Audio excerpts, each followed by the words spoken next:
Thank you guys for staying to the end. That was not necessarily a great showing by us. This is probably the first game I told the guys I'm just bummed, bummed out. I don't think we didn't prepare the guys as well as we could have. We didn't coach as well as we could have, and there were a lot of plays out there today that you seem are like routine that we're used to making that we just didn't make, and just the frustration getting to the point for guys where they just felt out of it. They didn't seem like themselves, because I know our kid, we got some awesome guys on this team. We've done a lot of positive things, and they continue to fight. I told them, man, I'm proud of the effort. I thought they played their tails off, but just whether it's pressing or overreaching, a lack of focus from both myself, the staff, and the players, we weren't our best selves, and that's kind of what we're searching for every week. I say, win, lose, or draw, you want to go out and put an effort on the field that you're proud of as a team, and we just didn't do that today. And hats off to Weber. They're a fantastically coached team. I thought you can really tell over the bye. I thought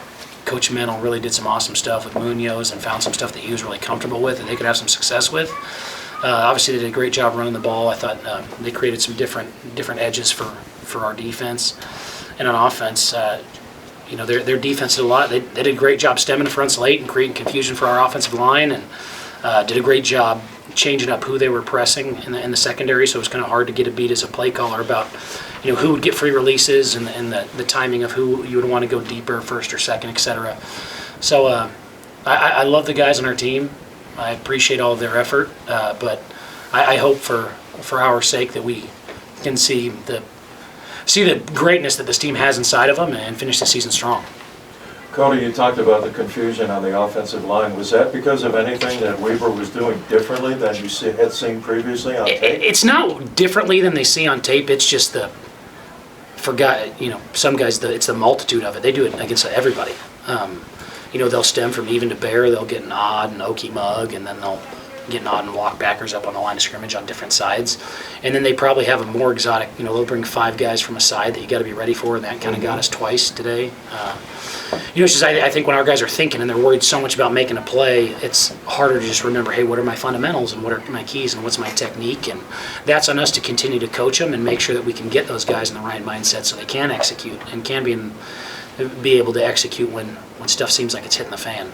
It seemed like they were doing a lot of twists, a lot of stunts up front. Just to me, it looked exotic, but that's why I was asking. Yeah, they're known for doing a lot of that stuff, particularly against teams that are in passing downs. And I didn't have a very good third down plan at all. We kind of got crushed there, and I think whether it's working with our guys on blitz pickup stuff or maybe eliminating the amount of true drop back in those situations, just because even if you may not pick up the first, if you throw something underneath, you might get an opportunity to run for the sticks. And yeah, I just didn't have a good enough plan and didn't prepare him well enough. I don't know how much you may want to go into this, Cody. Is Hunter okay? I think Hunter's okay. He took a real shot on that fumble. Yeah, he got absolutely smoked. But again, it's one of the things which I love Hunter so much. But you got edge pressure. We have to direct the protection out there, and if you don't direct the protection out there, you need to see it and throw into it. And that's something Hunter's done 1,000 times. But he was thinking, I need to throw it to Christian. I have one-on-one. And because of the way that they did it, he got fooled, clutched on the ball for a little bit, and took a shot that I, as a coach, wish I would never have put him in that position. And then Hunter's a tough kid. He comes right back. I saw him throw the ball and said, okay, you're definitely not okay. Because I want to protect him. I want him to have a lot of success. But, man, you got to put the guys on the field that can go out and perform and continue to play. And Hunter does. He's tough, and he'll give everything he has to the Bengals. But I didn't feel like he was in a position where he could continue to throw effectively for us because of that shot that he took. It was ultimately my fault. That interception in the first quarter gets you guys down to the 8-yard line, ends without points. Is that just a moment you look back on as a chance to grab some momentum? Yeah, all of them. Geez, yeah. There are a lot of moments there, Joe. You and me both. But yeah, you get the interception, and we go in there and we kind of aren't as locked into the technique as we should be, or maybe I shouldn't have called a play where could put us in a position to potentially get called for offensive pass interference, and then that kind of killed it right there. That was a bummer. And then we ended up fumbling on third down, which that was unfortunate. Ball security is something that you have to continue to emphasize, and it has to be important to everybody. And getting an extra 5 yards is never worth putting the ball at risk. So we got to continue to emphasize that. We definitely will these next few weeks. But anytime you're in the red zone and don't get any points, that's going to kill your mojo, your momentum, and your confidence, which we saw with our guys today. 2 more weeks to go in the season. You got another home game next week. I mean, how do we keep our eyes forward now? Yeah, I think kind of the unique situation, and I think there were a lot of guys on our team that felt strongly about the Weber game as well. And I think as you look at just kind of the way the opponents have lined up, having the opportunity to play, Weber State, which is a traditionally really talented program and has a lot of great coaches.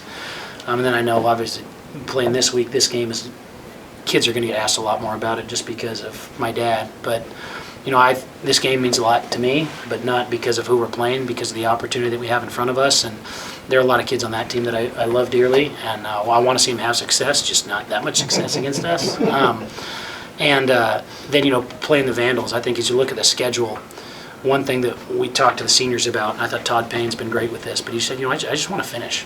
And that's going to be the mission for us. We got some really talented opponents and some great coaching staffs that we have to get these guys ready to play with, but just kind of like I told him, it was funny. This game wasn't going the way we wanted to, but we had talked about mental toughness during the week and the importance of just playing 4 quarters regardless of what happens, because it seems like every Weber game is always a 1-score game. I mean, we didn't play well enough to keep it a 1-score game today, but it's always going to take 4 quarters to beat them.